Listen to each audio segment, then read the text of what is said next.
En avril 2021, l'homme politique Éric Zemmour crée le parti politique Reconquête, qui a pour but, selon lui, de sauver la France d'une crise identitaire. Cette idée de reconquête est une idée forte et pleine de sens. En effet, elle renvoie à la lutte des chrétiens contre les armées musulmanes implantées dans la péninsule ibérique. C'est ce qu'on appelle la Reconquista.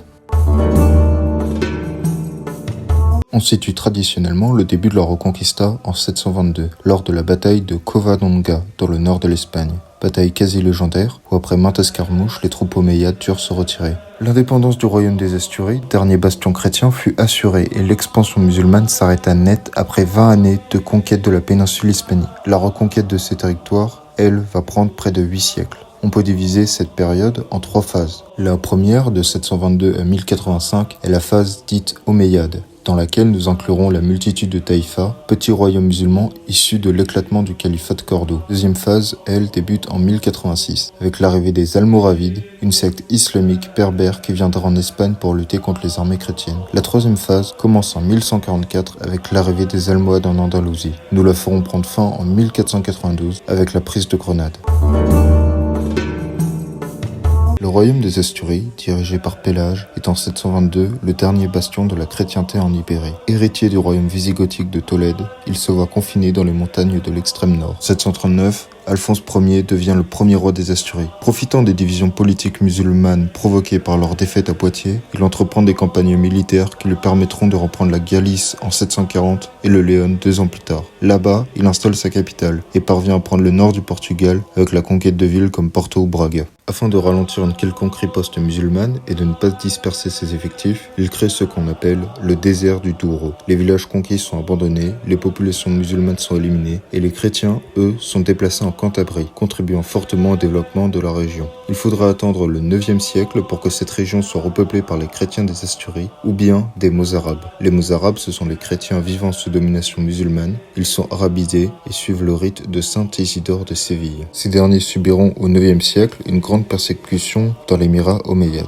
Le fils d'Alphonse, Fruela, monte sur le trône en 757. Il repousse une armée musulmane tentant d'envahir la Galice et leur afflige 54 000 pertes. Il est assassiné en 768 et est remplacé par son cousin Aurelio. En seulement quelques années, les Asturies avaient fortement étendu le royaume. Mais l'émir Hicham, au pouvoir depuis 788, décida d'attaquer les chrétiens du nord et triompha d'eux à la bataille de Burbia en 791. Devant cette défaite, le roi Bermude Ier abdiqua en faveur d'Alphonse II, petit-fils d'Alphonse Ier, et se fit couronner à la manière des anciens rois visigoths. Ce dernier réforma l'administration. On découvrit sous son règne la tombe de l'apôtre Saint Jacques, qui fut, en 834, proclamé saint patron de l'Espagne. Alphonse tenta aussi de provoquer des rébellions dans l'émirat, avant de s'éteindre en 842. À sa mort, le royaume dut souffrir de troubles internes, des pillages scandinaves, ainsi que des armées de l'émir Abd al-Rahman II, entravant la Reconquista. Par la suite, le royaume, profitant des crises internes à l'émirat, que ce soit les martyrs volontaires de Cordoue, les tentatives de sécession de l'oligarchie de Tolède entre 853 et 858, s'empressa de fortifier ses positions.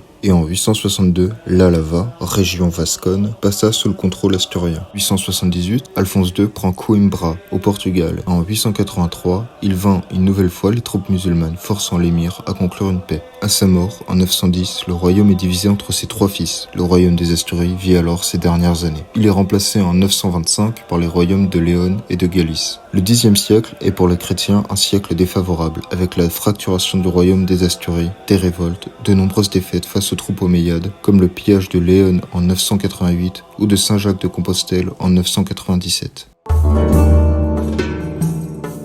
En 1002, le vizir de Cordoue, Al-Mansour, meurt et le califat amorce sa chute. En effet, le calife Hicham II, jugé incompétent mentalement, avait perdu presque tout pouvoir et son rôle ne semblait être plus que symbolique. Le fils d'Al-Mansour hérita alors des charges de son père, avant de mourir assassiné par son frère en 1008. En 1009, Hicham est déposé par son cousin Mohammed II et de violentes guerres civiles débutent entre Berbères et l'aristocratie arabe. En 2 décennies, près de 12 califes se succèdent et en 1031, le califat est dissous, remplacé par une multitude de royaumes musulmans que l'on nommera taïfas, dont les plus importants seront ceux de Séville, Tolède, Badajoz et de Saragosse.